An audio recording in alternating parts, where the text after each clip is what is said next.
Hey there, I am back with another deck review, and today I'm going to be looking at the Patriot Blue edition of the Sons of Liberty playing cards from Art of Play. This deck's designed by Jeff Trish and pays tribute to one of the richest times of American history, and that's the period around the Revolutionary War. It's inspired by the Sons of Liberty, who were a dissident group that started in Boston, and their protests and actions were some of the biggest catalysts towards the start of the American Revolution in 1776. There's lots to unpack in this deck, tons of little tributes to the history and the stories of that era. So excited to jump into it and take a look. So let's get started. All right, the tuck case is a navy blue matte cardstock, and it's covered with tons of foil in multiple colors. You got the silver and gold foil, but then also a little bit of clear foil to add some accents as well.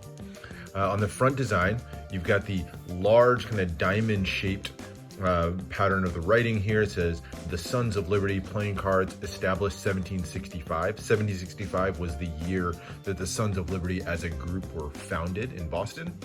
And the script is just this beautiful flowing letters with the kind of vine look to the letters and the twisting across each other and forming just a really beautiful vintage looking pattern there.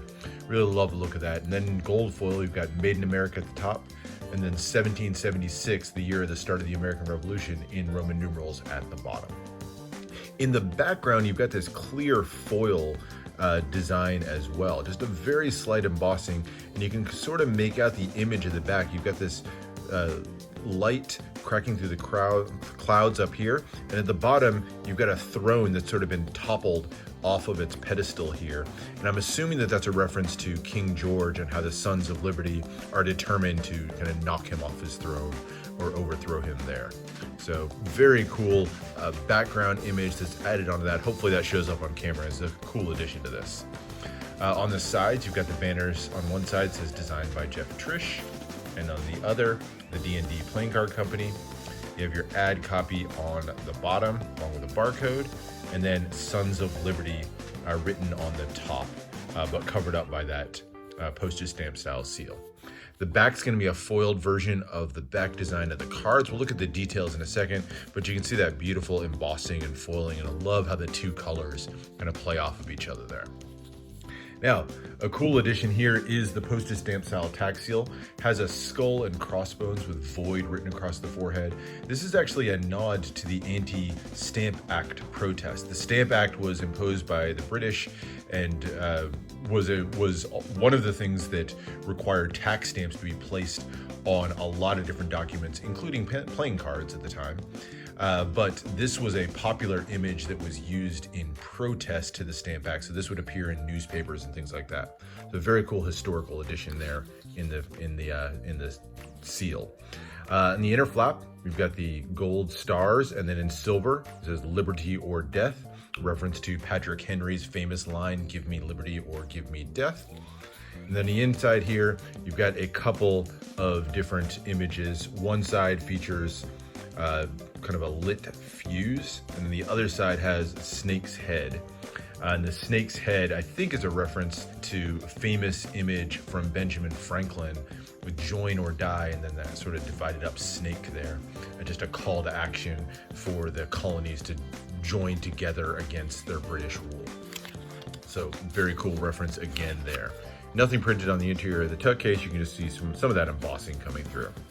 But very cool tuck case, a lot going on there. Let's take a look at the cards, and we'll start with the back design. Here it is. A ton going on here, lots of symbology, really beautiful navy blue ink on white card. And the first thing you're going to notice are the two eagles in the center. Very powerful image of the two eagles, each of them holding a bayonet in their talons there, and then sort of framing this up. You also have a lot of Masonic symbols. A lot of the founding fathers were members of the Masons, so you have the square and compass up here on the top and bottom, as well as the Eye of Providence, both very famous Masonic symbols. And then you've got the banners at the top. There's "Rebellion to tyrants is obedience to God." You got the Liberty Bell up here at the top, so tons of little symbols. And then in the center, you have the S and L intertwined for Sons of Liberty, but it's done in a way that keeps it as a two-way back design. So it is still a reflected design element, just like everything else on this card. Very cool two-way back design, tons of detail, extra line work all the way through to kind of give it a really cool finished look. And then ends with the medium thin poker border around the edge. So very nice background, a lot going on. Now flipping to the other side and get to the extra cards. So here are the two Jokers. They both feature, of course, the stocks. A little bit of a torture or punishment device from that era. You got the red and the blue and the black one, and it was basically just a platform. And then the prisoner would stand here with their head poking out the center and then their arms out the other two, and they'd be like on display in a town square as punishment for some sort of infraction. Very nice there. You also get a couple of ad cards. One of them just explains a little bit of the story of the deck, story of the Sons of Liberty. You can give that a read there. And then the other one is just an ad card for Dan and Dave. All right, now getting into the deck, and there's a lot going on in all these different cards. So I'll try to hit on some of the high points. So starting with the Ace of Spades, and the main image here is going to be the Liberty Tree. This is a famous tree in Boston, and actually where the Sons of Liberty initially gathered for some of their protests. They would gather underneath this tree in Boston. So that's represented here. Beautifully done, kind of in the style of a spade pip. It says the Sons of Liberty playing cards, established 1765. And then at the top here, you'll see these little red droplets, like droplets of blood, as well as the Roman numerals. The Roman numerals are 1776 again, and the droplets of blood are a reference to a famous piece of writing from Thomas Jefferson, where he said, and I think I'm paraphrasing here, but the tree of liberty must be refreshed from time to time with the blood of patriots and tyrants. So one of the more famous lines in the early revolutionary period, and so you'll see those drops of blood there watering down onto the Liberty Tree. At the bottom, got designed by Jeff Trish for the D&D Playing Card Company, and then this sort of knot image of a snake.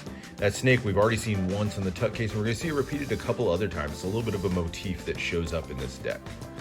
Very, very nice. And then you have the custom font and vintage style pip up in the corner for that index and pip. Very nice Ace of Spades. Getting into the number cards, you'll see that they all have custom pips and custom fonts again in the corners. You've also got this kind of vintaging that's going around the outside. So these are extra little lines and hashes going through there, and it's going to be completely different on every single card. So you're not going to see any repeated patterns there, but it gives it a little bit of an age and worn look to it overall. You get some custom placement on some of the pips here, like you'll see the 9 in that square pattern, but otherwise pretty standard, pretty easily readable pips and indices on the number cards. And the core cards, though, to me are the real highlight of this. So each one of them is going to feature different characters, whether specific people or more generic characters from the Revolutionary War era. So the Jack of Spades here, you'll see the design of in kind of a wood carving style, but this is sort of a naval captain. So I don't think it's a specific one like John Paul George or anything, but it is a naval captain done in this sort of black etching here. You can see him holding his sword. It's a reflected two-way court card. And then in the background of each of them, you're gonna have some sort of scene that may give you a hint of the character here. So here you can see the naval battle going on in the background with the ship in flames back there. Very cool Jack of Spades. The Queen of Spades is actually Molly Pitcher. She was one of the women who fought in the Revolutionary War, and specifically she loaded and fired the cannons. So you can see her here with the cloud of war in the background as she's loading a cannon. The King of Spades is going to be the most famous. This is George Washington represented here. And in the background you can see elements of the crossing of the Delaware. So you can see that reflected in the background, an image made famous by the Crossing of the Delaware painting. All right, getting into the diamonds, more of the same that we looked at before, just now done in a red color, but that same vintaging unique on every single card as we go through. And then into the quartz. Jack of Diamonds is just going to feature one of the Patriot fighters, and you can see some of his brothers in the background as he lines up for battle, and he's here loading his musket. The Queen of Diamonds is a look at Lady Liberty, the olive branch in one hand and the spear in the other. You'll see Lady Liberty repeated all over the place in American architecture. For example, a statue of Lady Liberty sits on the top of the Capitol building. And there you've got the clouds and the dove in the background. The King of Diamonds, you'll see here with the pen and reading this document in hand. This right here is John Hancock signing the Declaration of Independence.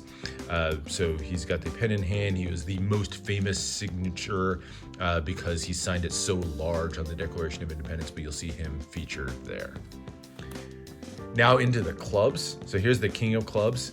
This is a look at Samuel Adams. He was one of the big leaders in the early Sons of Liberty, and also the guy who inspired the Boston Tea Party. So the background here, you'll see the Boston Tea Party in flight, where the colonists are dumping tea over the edge of a ship. And then you've got James Madison featured in the foreground. He actually has some Masonic symbols in his hand. So he's got the compass there, and then the square in the other hand. All right, turning to the Queen of Clubs. This is Nancy Hart, one of the lesser known stories of the Revolution.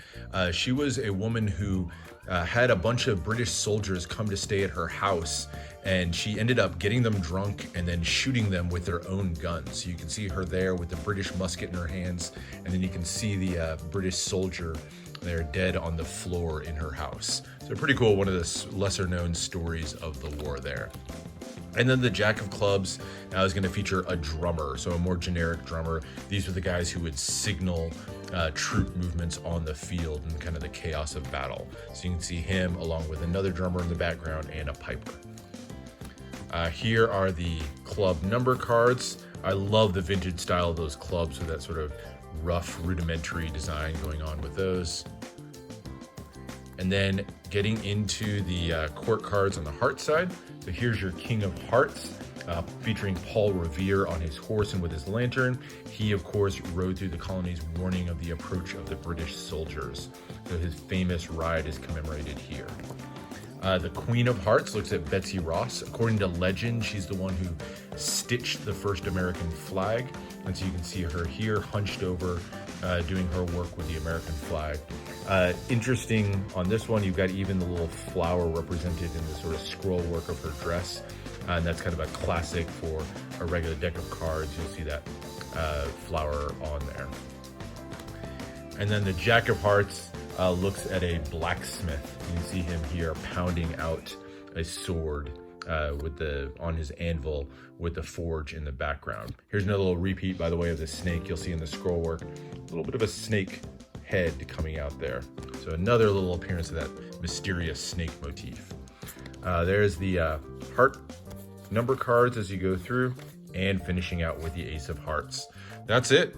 A little bit of a longer look, but hope you appreciated those little touches, getting a chance to look at some of the elements and characters that appear in this deck.